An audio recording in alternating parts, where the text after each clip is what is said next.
manglilibre ng siomay. May manglilibre ng siomay. Sali ako dyan. Nga. Salamat. Ano to, David?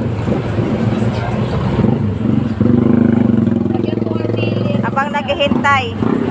Ay, kaya na libre. Naglibre. Ayun. Ikaw no. Salamat po. Tikman natin ang siomay ng David.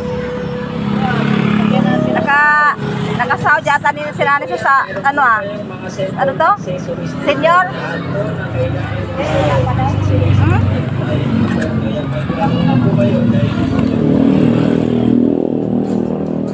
Walang kalamansi. Wala ata. Ayun, meron na to. Gagawa po kami dito. Yep, may kalamansi. Yan na po. Kayo man sila po. Ato yung mansin na. Libre lang po yung